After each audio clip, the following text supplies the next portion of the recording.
Hello and welcome to this week's episode of the Scottish Property Podcast. My name is Stephen Clark and I'm joined as always with my co-host Nick Ponte. And I'm back this week, Nick. I know you missed me last week. We've been consistent for a year and I missed one episode. Where were you, by the way? We really did miss you.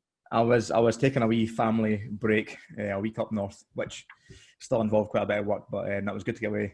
I did listen back to the podcast on Friday on my way coming back down the road, so I really enjoyed your interview with Joseph Toth, so it was really good. Interesting to hear from it from a different point of view as well. No, it was a good one. But anyway, this week we have... Who do we have? I'm excited about this one. I've got my good friend Graham MaCaig on this week. Graham's a property investor, but we're going to interview him on a bit of a different aspect. We're going to move away from property this week, and Graham is big on his health and fitness and his well-being, and I think this is quite an important aspect in being a busy either business owner or, you know, most of our listeners will probably work full time and try and build a property business on the side. So Graham's got a unique twist on how that, you know, he thinks that your mindset is so much better and you're so much more productive if you're fit and you're healthy and you've got good well-being. So without further ado, let's crack on with today's interview. Welcome, Graham MaCaig. Welcome to the Scottish Property Podcast. How are you? Thank you very much, guys. It's an absolute pleasure to be on here. I appreciate it very much. Bro, mate. And since this is the Scottish Property Podcast, go and give the listeners a quick rundown of your experience in property and your kind of background as well.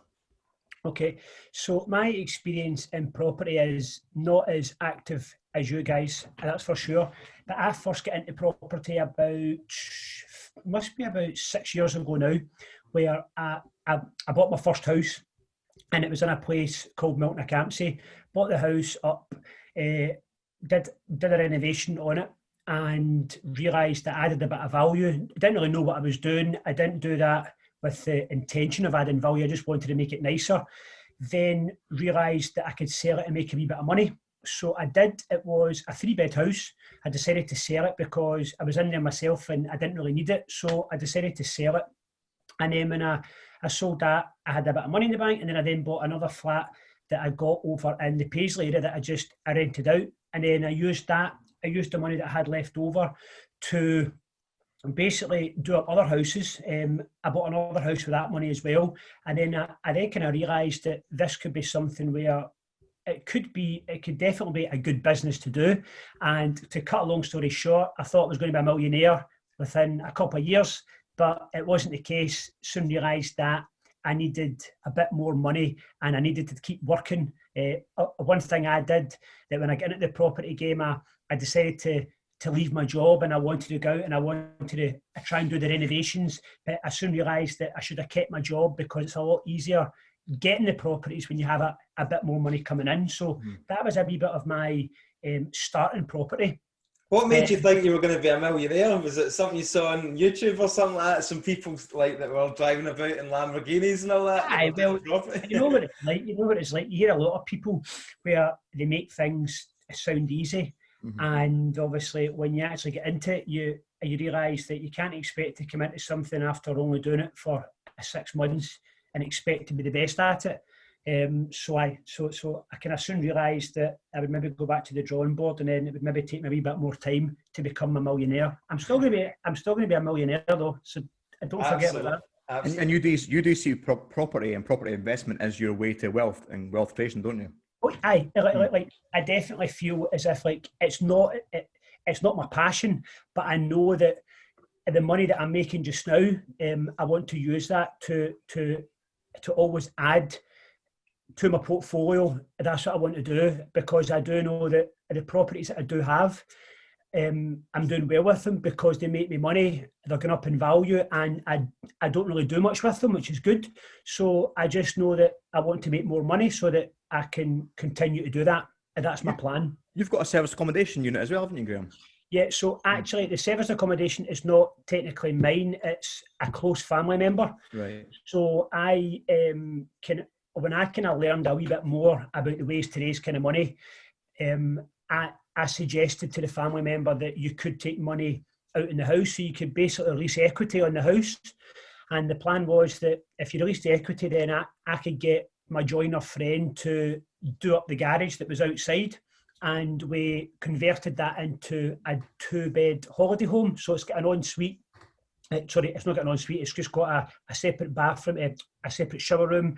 It's got an open plan kitchen, and it's got 2 bedrooms. So that was for a retired couple, and it basically gave them opportunity to use the house. They obviously use their existing house where we could take money out, and obviously we know that when you take equity out in the house, if you borrow 100k, the loan of that, it worked out about £450, £500 a month. So it's absolutely buttons to borrow that kind of money. And we did up the garage for them, and that cost £25,000 to do up, because it was already it already had a roof on it. It was already like it wasn't a complete shell. Like, you could still put people in it, but we just had to build it up to regulations, put new windows and doors, and that works out very well for them, because that's probably my best achievement, the serviced accommodation, and it's not even mine. I don't even get any money from it. How's that working, by the way, over the kind of whole COVID and all that? I mean, who's your market there? So the market there, so we basically give it out to a company, Nick, because the people who have the house are retired. I didn't want them to be stressing out, to be going on the internet and trying to advertise it. So we just give that to a company. And to be fair, mate, it's been going very well. I mean, it's because we've had a couple of insurance jobs in there as well. So we've had people who have been in there. And because it's a holiday let home, you're not allowed to have any, you're allowed someone to stay in the house. I think it's 28 days, and then that person has to leave, and then they're allowed to go back in again for another 28 days, because it's not classed as a house. It's classed as a holiday let, so you're not allowed to have them in for a 6-month tenancy agreement. You have to have them in for 28 days. So to be fair, nobody's really stayed any longer than that time anyway. When you say insurance jobs, you mean like people who are had floods or that in their houses, looking for temporary accommodation sort of thing? Yeah. And because of where it is, it's out in the countryside, so it's away out the road.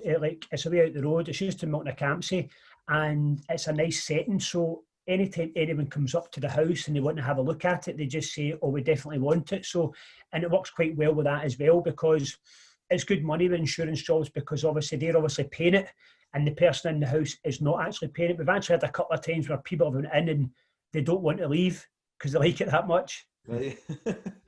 I was just what, just sell us this place? Is this for sale? we just buy it. Yeah. So let's chat more about why you're on the podcast today, Graham. So great, obviously you're going to be listening to a podcast, so you're not going to know that Graham is probably the best in-shape ginger you'll ever see walking around. Graham has got himself in phenomenal shape recently, and he likes to put all over social media as well and fucking annoy us all and make us all feel so inadequate. Am I right, Nick? Well, if you want to look back to when he was, 8-10 years old, then my God, you'll get a shock, because every so often you will see the fat Graham popping up on your Instagram feed, and obviously that was when you were a kid, Graham. We all posted before and afters of property, and Graham now posted before and afters of him when he was 13 and him now. Oiled up, rippling six-pack and that. So Graham, you've kind of not taken the eye off the ball with property. It's still a bit your focus, but you've put your full passion and focus right into your kind of your fitness and your health and well-being. Can you tell us a wee bit about kind of what motivated you to go down that route and what you got you passionate about that? Yeah. So I think I'll kind of take you back to when I was a young boy, when I was at school, and the kind of reasons why that I wanted to get in better shape. So when I was at school, Nick was saying, I was quite overweight, and God, for the whole from the age of about 13 up to about 28, I didn't feel good about myself. Now in school, I was easily about 3.5 stone overweight, and when you're young in school, obviously when you're in the swimming baths and stuff like that with your pals, you used to get comments from your pals calling you fat and stuff like that. And obviously, when you're a wee boy, it wasn't really good for your confidence. So I never really felt adequate when I was younger. I never really got any attention from women, like any of the girls at school. So that was a thing as well that I didn't like. You're making up for it now, though. I'm doing no bad now, which is good. I'm doing no bad now, which is good.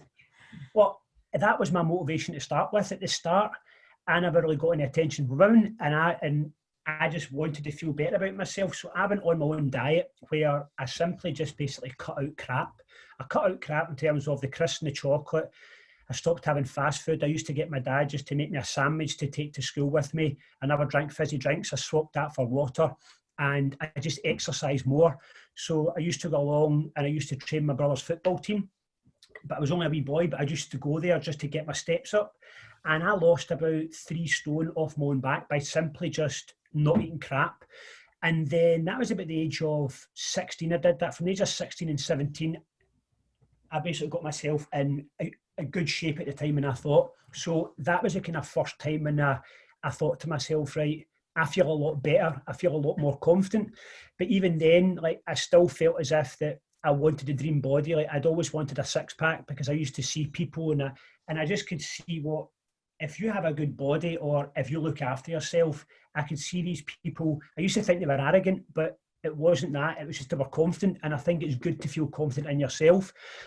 So from the age of like 18 to 28, I went to the gym, tried to get myself in better shape, and I did. I put on a wee bit of muscle, but I still felt as if that I was a wee bit empty, and I just felt as if I wanted a better body. And I tried lots of different diets. So I tried like all your low carb diets. I tried your high-fi diets. I tried all your fasting. I did like, and I used to go to boxing training because I used to see a boxer and I used to see he was ripped. So I said, I'll go to boxing, that might help me. But what I learned is that I just needed to get a coach who basically, someone who could show me how to diet properly and someone who could show me what foods I had to eat. So to cut a long story short, at the age of 28, I hired a coach because I saw a transformation online of someone who I knew personally, and they went from fat to being in unbelievable shape. So I says, if he can do it, I can do it. And then I worked with this coach from the age of 28 who I still use just now over the last kind of 5 years. And he got me what I'd wanted in 6 months. And then it completely changed my mindset to everything in life. I just became a lot more ambitious because I achieved something that I didn't think was possible. So I went from being in a place where I was carrying a bit of body fat to get myself in shape where I was looking in the mirror and I didn't recognise the person. And to me, that's all I wanted. I wanted to prove to myself that I could actually get in that shape. And then that's actually what led me to get into the property investing, because I realised that, right, if I can do this, what else can I do? And that's how I actually met Stevie on, we met on a course, and that's because I decided I wanted to go and learn and I wanted to be around different people. And that's kind of how my journey started. Like, my real journey started with the fitness was about 5 years ago. Superb, mate. I mean, how important do you think being in physical good shape is for, I'm going to say property investor because obviously it's a Scottish property podcast, but a professional that's ambitious and wants to achieve something, like you say, do you think it's a real important factor? Well, I think obviously there's a lot of people who will do very well and they don't make their health a big priority. Mm-hmm. But obviously what you'll find is that all the people who I kind of study and I kind of read, they all, most of them have it all. So a lot of them will be good in property side, but they always put a big priority on their health as well, because if you think about these people who are all the billionaires, they talk about where they always want to get like at least 8 hours of sleep, and it's good to get that amount of sleep. And I feel as if that's something that I don't do enough of. Like, I struggle to get 8 hours because I go to my bed at 10 and I'm up at 5. I'm trying to get better. But I definitely feel that if you are looking after your body, you're going to sleep better, you're going to be up earlier, you definitely become a lot more efficient what you're doing because you've got a lot more energy. I feel as if you are more confident in yourself, because all the stuff that I talk about is only the stuff that has happened to me. So I'm not saying it's right or wrong. All I do is I just share what's worked for me and what I've noticed. And I know that when I'm in better shape, I'm a lot more confident. If I like what I see in the mirror, I go into meetings with a lot more confidence. And I know that for a fact because that happened to me. So I do think it has a big factor in you as a business owner. I think you become a lot more productive with your time and a lot more confident. You did touch on that there a second ago about kind of most of us won't put it as a huge priority and I think most of the listeners will probably work full time and they'll try and be building their property business on the side, which obviously requires a huge amount of hours. Yeah. Obviously their focus won't be on, or a huge priority won't be on the health and fitness. That'll probably be further down the line. So if you've got any tips that as busy individual people like that you can give to them to maybe, make little tweaks and adjustments to make them feel better and, maybe lose a little bit of weight or... Yeah, yeah. So I think a thing what you have to look at is whatever you're currently doing just now, how can we make it better? So in the past, I used to be very, very strict with people when I used to say, you can't have this, you can't have chocolate, you can't have crisp, because that's what I did to get myself in better shape, right? But then I realised that it's quite hard if you're someone who doesn't have a lot of dedication at this point in your life and you don't have a lot of knowledge when it comes to food. Then what I like to do now with people is that I just say, let's just try and make your diet a wee bit better. So let's say that if you're someone who has 2 or 3 glasses of wine each night, or let's say beers, because I know how many calories are roughly in a beer. A beer is roughly about 100 to 150 calories. If you're having 3 or 4 beers every night, then that's at least 500 calories that you're having. So I would then say to people, instead of having those beers each night, why don't you just put your drinking down to 1 day a week or 2 days a week where you're not having those beers every single night? And what that's doing is you're then going to save yourself those calories, because those extra calories, if you drop 400-500 calories a day with beer, then there's a good chance you're going to lose weight. So that's a kind of tip number one. If you are having alcohol, I don't think we should be having alcohol every night. So maybe kind of drop down on that. If you've got an iPhone or if you've got a Fitbit, you can maybe track what your steps are doing. So this is one thing that I actually only learned about a year ago, is that we burn most of our calories where we don't even move. So it's called your base metabolic rate, where when you're lying in your bed and you're not doing anything, 70% of the calories that you burn actually are burned from basically your body functioning, so for you to digest your food. So a lot of people think that if you exercise mad, it's going to help you lose weight. And yes, that is the case, but you could be someone who could go out a walk in the morning, or let's say, for example, you go a run and you go a run for 30 minutes, and in those 30 minutes, you might do 5 kilometers, but then you then come back and then you then sit in front of a computer all day and you don't move. So your steps might only be about 6,000 steps, whereas you might be somebody where you don't exercise in the morning, but you are a job as a postie where you're walking about all day, and you might walk 20 kilometers in a day. That person is more likely to be a good bit slimmer than the person who sits at the computer all day. So it's just seeing how many steps you do on a daily basis. And let's say you're only doing 5,000 steps. Why don't you try and get that up to 10,000 steps? And you could do that by going a walk in the morning, where you could go out and you could listen to this podcast before you go to work, and you could get your steps in before work. And then it's just be things like, instead of taking the bus, or like instead of taking your car to work, maybe try and walk to the bus station, or if you can walk anywhere, do that. It's just be things like that, where if you do that over time, all those extra expenditures are going to add up, and it will result in you losing weight. That's a really great. Can I ask you something, Graham? Do you actually enjoy like fitness and working out? Do you actually enjoy going to the gym? Because for me, I don't actually really enjoy it. The thought of actually going there, like, I'm like, oh man, no, I just can't do this. Do you know what I mean? So how'd you change that mindset? Do you know what I mean? Is there anything you can suggest? So I think you have to ask yourself, why do you want to go to the gym, right? So I always talk a lot of people where you have to find your motivation. So for me, the motivation was, when I was younger, I wanted to get in better shape because I wanted to get a winch off the girls, right? So that was my motivation when I was younger, right? But don't lie, it still is, Graham. Eh? Don't lie, it still is.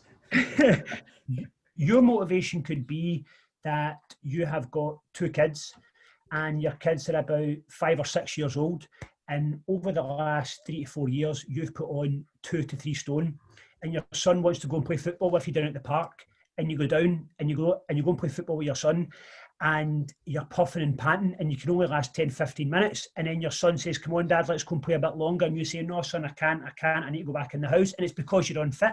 So you could use that motivation to, are you going to let your son down, or are you going to get into the gym and maybe go and exercise, maybe go on the treadmill? Now, you don't have to go to the gym, Nick. Like, it's not as if you have to go to the gym. It just depends on your goals. I go to the gym because I like to change the shape of my body, but it could be someone who is 2 or 3 stone overweight. They don't have to go to the gym. They just have to simply go out with the dog more. They have to walk more, and they have to eat slightly less. So what you're saying is basically you've got to start with the end goal in mind. It's like we talk about in property, really, isn't it? In business, you've got to know what your end goal is, reverse engineer it, and work out, you know, how to achieve it. Basically, exactly. I'm hearing you. I'm picking up. I mean, I'm actually like, I was just sat there quite quiet, which is unusual for me, but I was really taking it all in because I am approaching 40. My dad died of a heart attack, not like hugely young, but like 72, I think it was 71. So, you know, and these things are playing in my mind, and I'm at the moment in my work, you know, what I'm doing, sort of building the business and all that, I am putting in crazy amounts of hours, and I'm thinking this can't last. Like, this is not healthy. My exercise, my health and all that's getting put to the back burner because I'm staying up till like midnight, sometimes 2 o'clock in the morning. And then I've not got the energy to actually go and do physical activity the next day. So do you think, Nick, as an individual, that you are super productive? Do you think that you are extremely productive in your day? Probably not, because I've read up a bit about this as well, and they say that obviously sleep is hugely important. And I'm probably, some nights I'm getting maybe 4 hours, you know, 4 or 5 hours. It's just not enough. And then the next day, you, like you say, your mind you can't get focused, you can't concentrate. So I'm now starting to kind of think I'm actually being counterproductive here. I echo what you're saying, Nick, and I think we're both in the same boat with the ridiculous amounts of hours we do, and we try and have that balance of work, life, growing a business, having, you know, good quality family time as well. And you're right, you end up burning the candles at ridiculous amount of ends where you are working until 2 o'clock in the morning, going on 4 hours sleep, and you think that you're cramming it in, but when you actually look at the next day, how a bit unproductive you are, because you are a bit lethargic and your energy is quite as sharp as you could have been. I can completely relate to that. There's a good quote by Rob Moore. Obviously, you know Rob Moore, but there's a fitness guy that I follow. He's called Jay Alderton, and he had Rob Moore on a podcast, or Rob Moore had him on a podcast, and he had a good statement. I don't think it was his statement, but he said that if you can't build a business Monday to Friday, a work on the weekend won't help. And I think that's a big thing, where he talks about that his goal is to cut down his working days to 4 days per week, because he can become very productive. And Rob Moore talks a lot about that as well, where he says that you could spend 10 hours on your business, but you could maybe have times where you're going onto Facebook. So 10 hours where you're going onto Facebook, but you're then doing an email, is the same as doing 3 or 4 hours of extreme focus work where you're not touching your phone and you're just kind of doing it in blocks. So I can understand that, because I know that I spend a lot of time on my phone, and it's one thing that I want to get away from, is not using my phone as much, and actually go back to try and talk to people through email a wee bit more as well, just so that I can just have set times, because I feel as if that your phone is the biggest distraction. Yeah, I like our communications again. We do voice notes, and I probably do voice notes a lot because of you, to be fair. I think you started me off on them as well, actually, Graham. I think you started them. It was Graham that started me on them, and it's so much more efficient. Like you say, Graham, you're not on your phone, you press record, you hold it to your voice, you record a quick, 30 seconds, minute, couple of minutes, you get over that conversation and you chuck it out. And then when Nick or yourself's got time to reply, you give it the same back, and it's either messages going back and forward, or email and stuff like that. So I'm cautious of that as well, like the whole phone time. I try and reduce my you get a weekly, I don't know if you do, a weekly notification on your screen time, and I always try and reduce it down, and obviously depending on what happens in business and life, it sometimes goes up, sometimes goes down, but I try to keep it at a decent amount per day. Do you think, Graham, there's a lot of people falling into this trap of this kind of hustle and grind mentality that you see on Instagram? Like, basically what we've been talking about there, you hear like guys like that, Gary Vee was saying, if you want to succeed and you want to make your business succeed, then you have to come back from your 9 to 5 and you have to work through till 2, 3 o'clock in the morning, this sort of stuff. And, maybe it's not the right way. I think depending on what your goals is, I think that if you're in a job that you really don't like and you have to work there a 9 to 5, then I think that if you want to get out your job, then obviously if you can come home and you're working on your side hustle, which is something that is going to allow you to leave your job, then I think it is good to do that.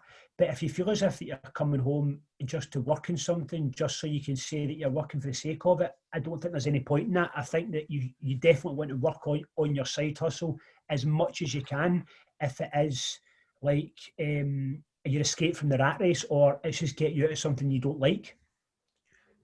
Do you have any kind of, things that you do like every day that you would just like you commit to every day? I mean, presume you go to the gym like pretty much every day. Like, is there any other kind of like fitness or health things that you do that you need to do every day?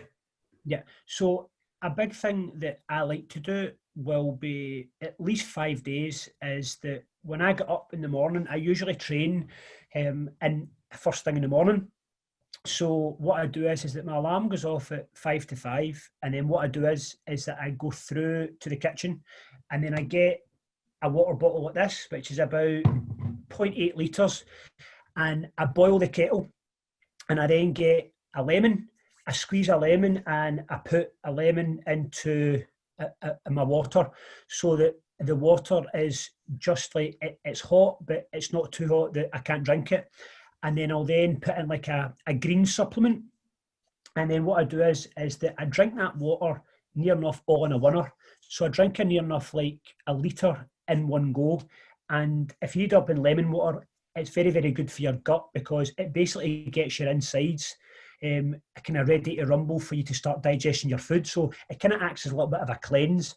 And having the greens drink in there as well, I'm very conscious about getting my vegetables in, and basically having a greens drink in the morning is good, because this drink that I drink has got 37 pieces of fruit and veg and minus all the sugar. So I have that in the morning, but basically what it does to me is it wakes me up. A lot of people feel as if in the morning they have to have a caffeine fix. I can tell you now, if you get up and you drink a litre of water to the point where you go, God, I feel a wee bit full, you're awake and you're as bright as a button. So that's a good tip there, is that I like to get my water intake up early in the morning. The next thing I'll do is that I'll come through and I like to read 10 pages of a book. So a book will be something where it could be do with, like, it could be something that could be do with property. So if you're looking to invest in property, you could be learning about property. So you want to be learning something that's either going to make you better, or it's going to set you up good in the morning. So I always like to read 10 pages of something that's going to help me. And then I also I do that in conjunction with meditation as well. I don't do the meditation as much. I kind of jump between that, but I like meditation, and I think that anyone who works a very, very busy lifestyle, especially if you get kids and you guys work long hours, it's good to shut off.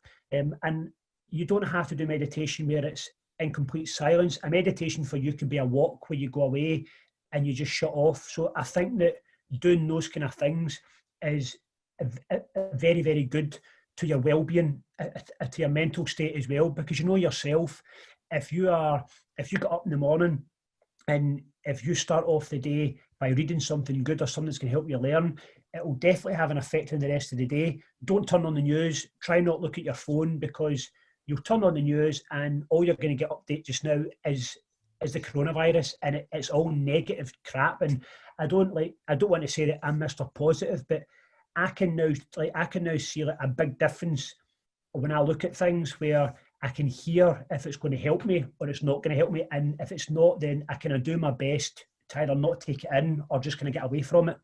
Yeah. See these habits, Graham, like the lemon water and stuff like that. How long does it take to kind of get into these habits and stick to them so that it becomes part of who you are? Well, it's like anything. I think they say that a habit can take, was it like 21 days? 21 days to form. My coach, who I've been using for the last kind of 4 to 5 years, it was him that got me into the lemon water, because I used to say that I like to have a coffee in the morning, and he got me doing that in the morning. And because that I kind of developed the habit quite quickly, because if you take advice from someone who basically has the body that you want, and I just wanted to be like him, and I just wanted to have a better body, he said, Graham, you do this, and I would do it. So I developed the habit quite quickly. And again, I was taking his advice because I was paying for his advice. So I developed it quite quickly. But if this is somebody just watching, then you want to, again, you kind of want to reverse engineer it and say to yourself, right, what are the benefits of me drinking water first thing in the morning? Well, it's going to help my skin. It's going to help me keep hydrated. It's going to help me work more efficient. And it means that I don't need to worry about drinking water in large amounts for the rest of the day. I can just sip it and I'm going to get my water intake in for the day. Nice, mate. You touched on your coaching, your coach quite a bit there, actually. Yep. How important do you think that is to have a coach or a mentor in your life and what you're trying to achieve in life? Right. Well, I've had a coach for the last 5 years. It'll be 5 years this January. I've paid a coach every single month. I've never not paid a personal trainer. Is that like an accountability thing, or is that to hold you accountable, or what do you get from it? It's a bit of both. So at the start, it was all to do with knowledge, because I was learning all the time. So for what I use a coach for now, I could probably do quite a lot of it myself. However, I always like to have someone who is a wee bit further down the line than me, Nick. Because are we talking about a personal trainer coach here? Like, is that what we're talking about? It's a bit of both, yeah. So it's a personal trainer, but the coaches who I have are very, very big into self-development as well, Nick, where they're very, very big into, like, they're guys who work very, very hard in the industry. They've got a very, very good credibility. And it was actually my first coach who actually got me. It was him who got me into reading books to kind of try and help myself as well. So they're a cross between a physique coach, a personal trainer, and a health coach as well. So they're kind of a bit of a both. So they're not just somebody where they're going to say, go and do these exercises. There's people who they've helped me with what foods to eat and stuff like that as well, and just become even more productive than I already am. But it definitely is for the accountability, because if I've not, I went a time, if I don't have someone looking after me, or someone who has the bird's eye view on me, then it's very, very easy for me just to go off on a tangent and eat a lot of crap, maybe take a wee bit of a break from the gym. And then he can then say, right, Graham, I can see you've put in a wee bit of chocolate here, what's been going on? And then I go, right, okay, well, I've actually been out in the drink for the last 3-4 weekends, and I've noticed I've been having a Chinese on a Sunday. So even though that I know what I'm doing wrong, sometimes I just need somebody to say, right, Graham, we need to do X, Y, Z. And it's just kind of good. It just kind of keeps me on the straight and narrow. Myself and Nick spoke about that recently as well, about, having a mentor and someone that's that couple of steps ahead of you or where you want to be. It's so important. And I've just recently signed up for Jerry Alexander's commercial property training. And I felt like I was missing something in the last couple of years. I felt like I wasn't growing. I didn't have a mentor. I didn't have really a coach to kind of push and inspire me and drive me on and learn from them. So I completely relate to what you're saying. I think it's great to have somebody accountable and that bit further ahead of you to pull you along. It's good, mate. See what's interesting, right? I mean, I watch you on Instagram, right? And you must put a huge amount of work into because the pictures of you with your top off and all that are, I mean, amazing. Some of the, muscles, here. honestly, mate, some of the muscles that are popping out of that body, I mean, that's like something that you see out of, front cover of Men's Health or something like that, So, I mean, that doesn't come easy, surely. I mean, I take it you're not taking steroids and all that to get to that sort of state. Do you know what I mean?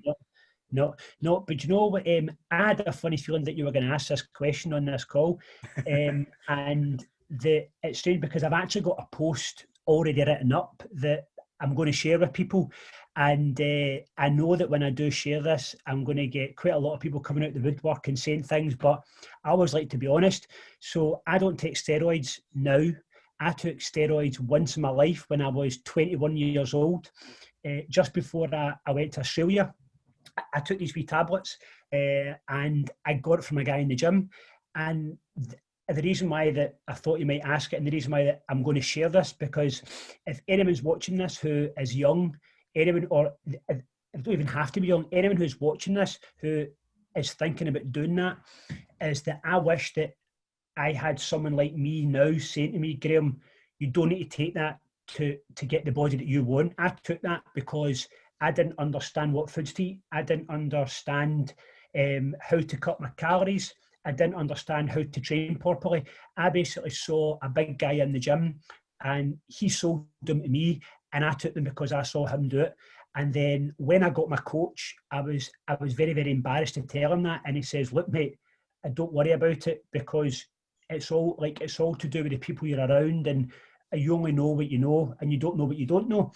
So to cut a long story short, the pictures that you see when I was 21, I took them for like 3 months, and I put on a wee bit of size, but I didn't understand dieting. I then went and worked with this coach, which was nearly 7 years later, and he got me in the best shape of my life. Like, he literally completely transformed my life, and I've still never ever touched anything since then. And I'm really pissed off that I did touch them, but at the same time, it's because I didn't know, and I just wanted a better body. So if anyone's watching this and you're thinking about doing it, just think about why you want to do it. And if you were like me, I didn't know enough information, because I wasn't around people who had the knowledge to say, Graham, you don't need to take them. And I don't have anything against people to take them, because I do know people that take them. But the only time that you ever want to take anything like that is when you have completely exhausted all avenues in a natural way, in terms of you've worked on your diet, you've worked on your training, and you've had expert advice. And then it then hits a point where your body cannot do anything else naturally, and then you might want to go and compete against other people. That's the only time I would advise doing it. But I don't think I would ever do it again, because it's not my goal to be absolutely huge. It was my goal just to be healthy. So yeah. So aye.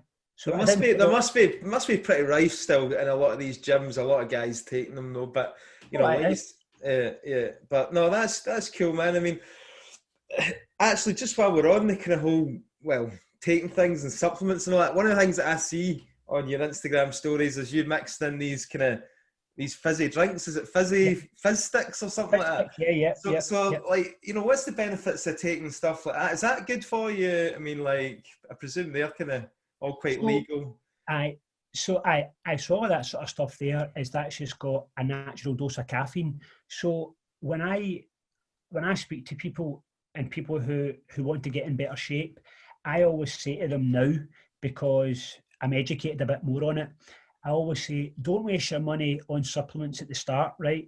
What a supplement does to you is that it gives you the extra 5%.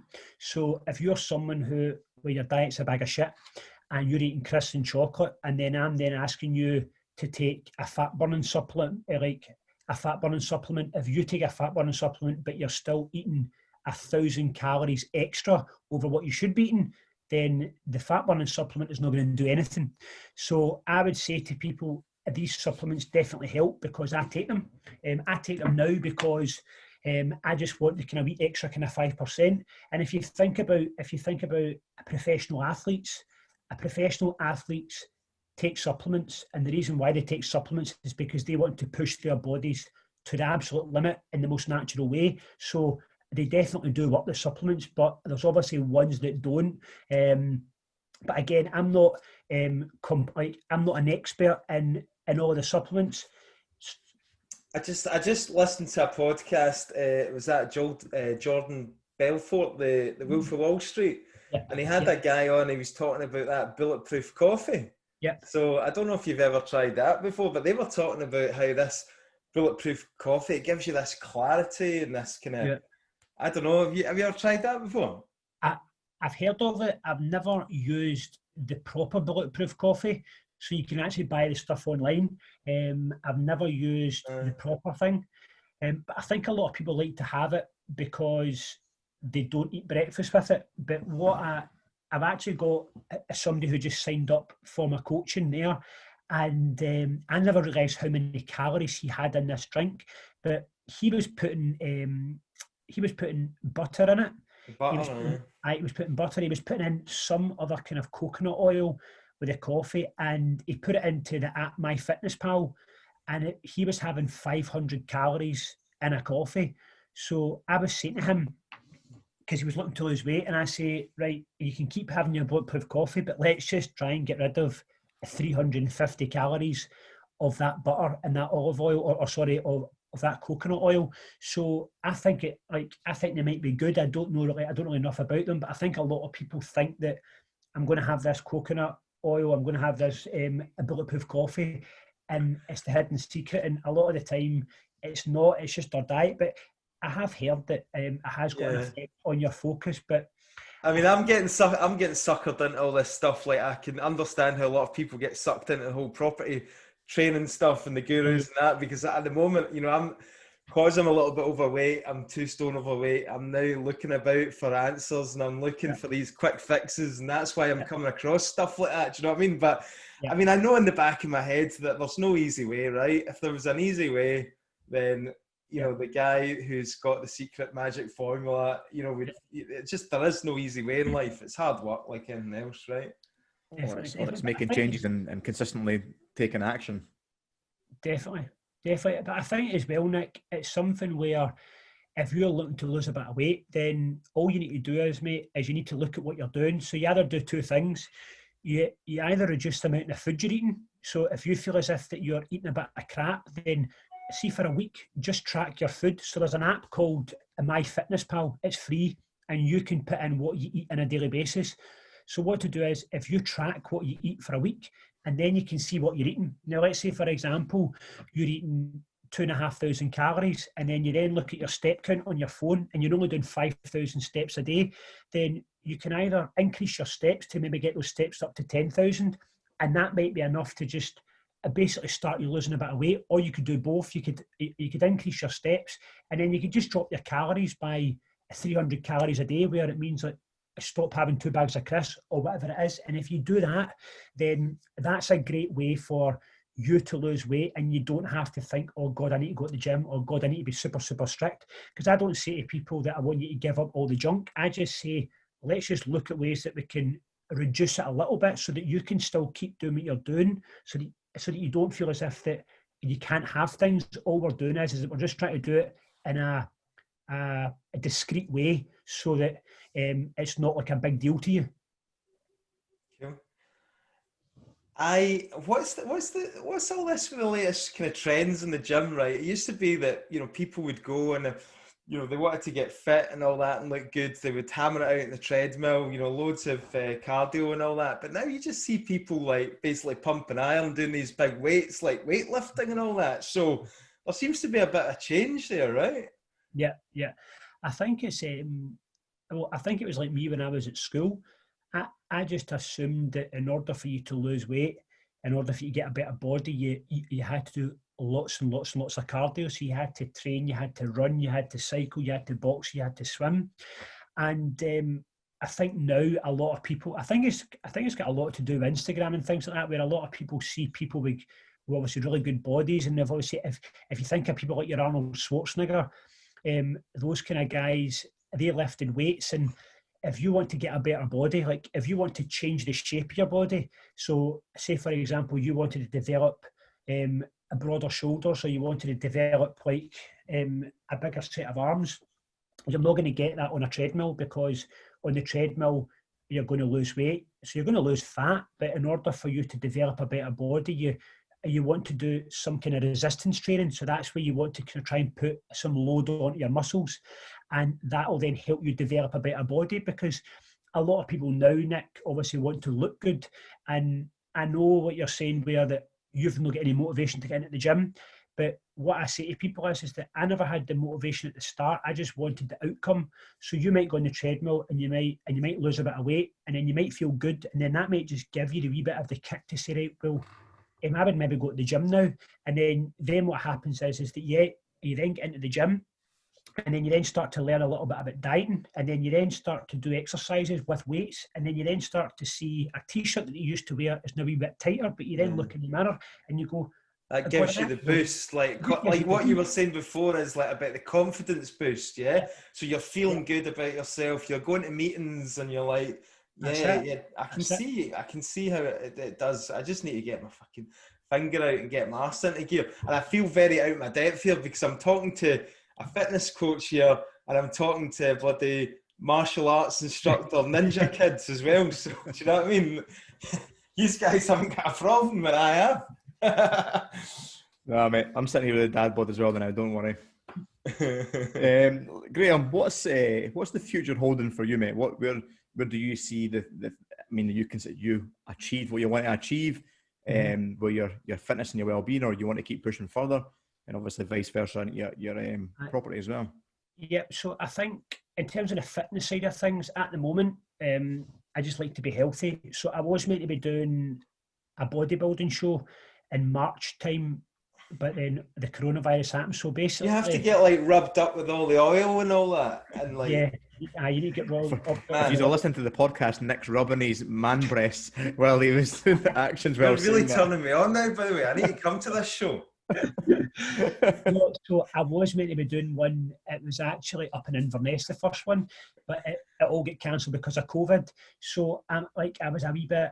I was not upset, but I was like, I'd trained hard for it. I'd been on a diet for 3 months. That must be intense, right? Because I read the Arnold Schwarzenegger book, right? And what he went through to get to these, when he was doing these competitions and all that, I mean, that was intense, right? Yeah. Well, I was training for the first. So basically, I started looking at competing in a bodybuilding show because a lot of people told me to do it, but I never had the confidence. I never had the confidence within me to do it, but a lot of people said you need to do it. So I said I would. So in December time, I decided to do it, and I signed up with a guy in Glasgow, one of my coaches. And basically, this is where my expertise kind of goes out the window, where I know enough, but I don't know enough to get myself in stage condition, because that's a completely different ballgame. And that's when you really, really need to get technical with your diet, where you really need to know exactly what you're eating. So this is not the people I want to help, because I'm not a bodybuilding coach. I'm someone who wants to help people lose an extra few pounds. I want someone to drop a dress size so they feel better on their wedding day. That's the kind of people I want to help. But I think that I would like to say that I've done a bodybuilding show, because I would like to, it's mainly just for something to tick off the box to say that I've been on stage. Because I remember when I was a wee boy, I used to look in magazines and I went, who the fuck are these people? And I just want to say to myself for once that basically I did it. That's what I want to do. So that's kind of one of my goals. Don't know when I'm going to do that.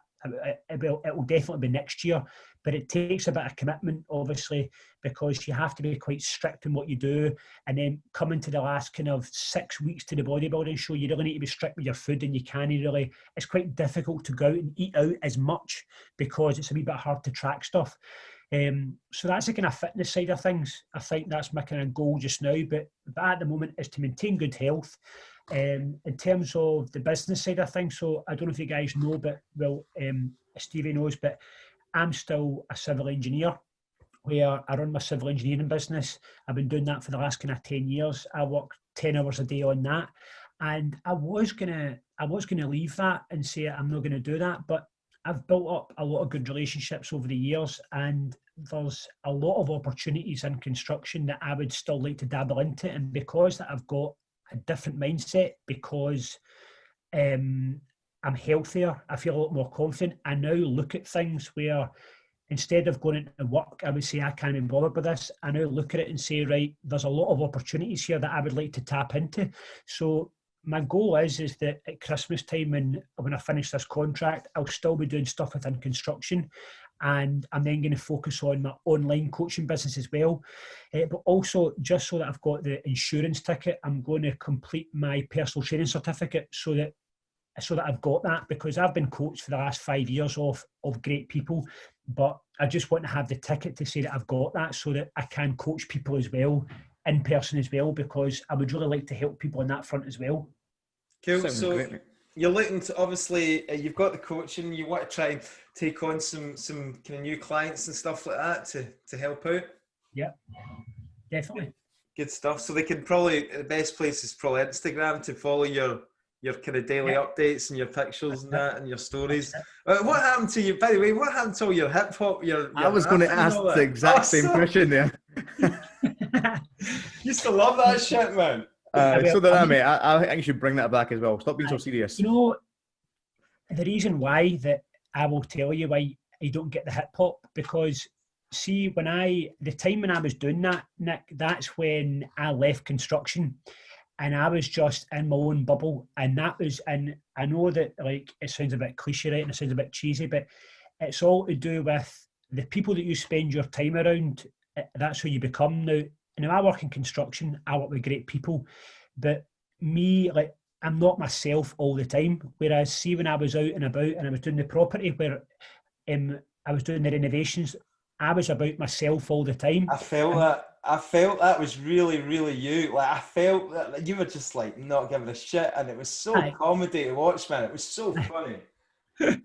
So that was why, because I didn't have any judge, like I didn't have any eyes on me and say, oh, you can't be doing that.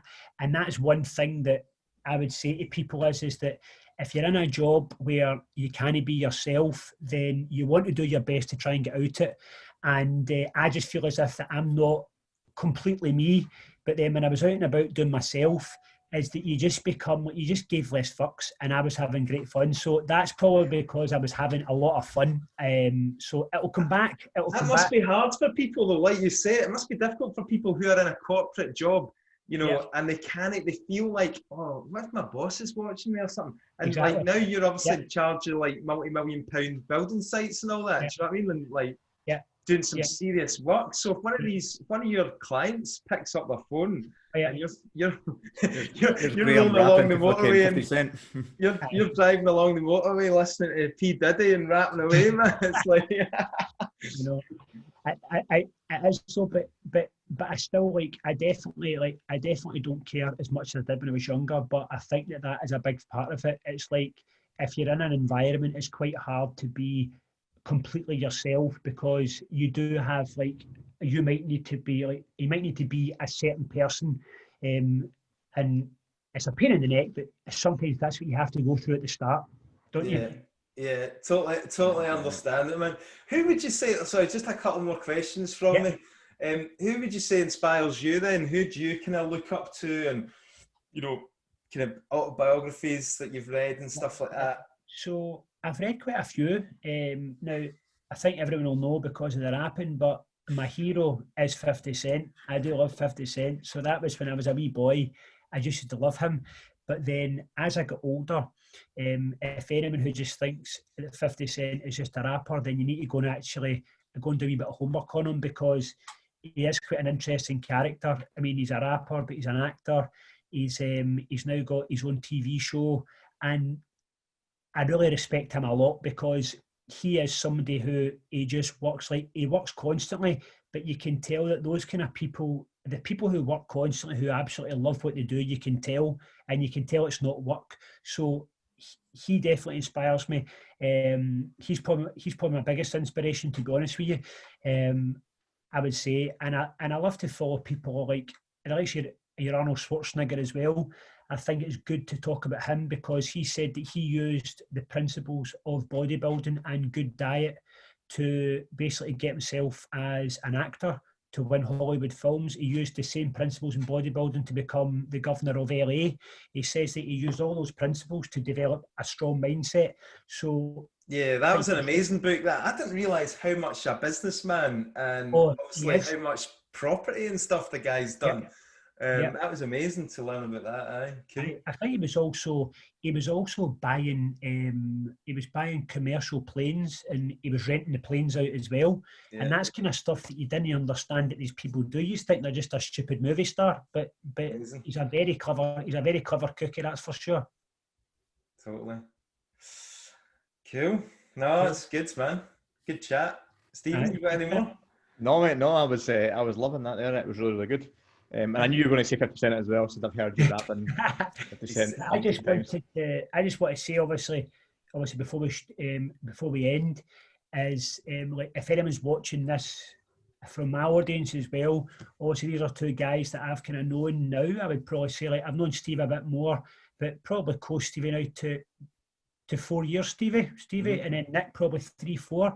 So if anyone is watching this from my audience who is looking to invest in property, or who is looking to learn more about property, is anyone who has got a house they want to rent out, then you want to speak to these guys here, because these are the guys who I know on a personal level, and I wouldn't recommend anyone else to go and find a house for me to do it up. I wouldn't recommend anyone to give my money over to go and find me a house and do it up and basically have a turnkey investment in these two guys here.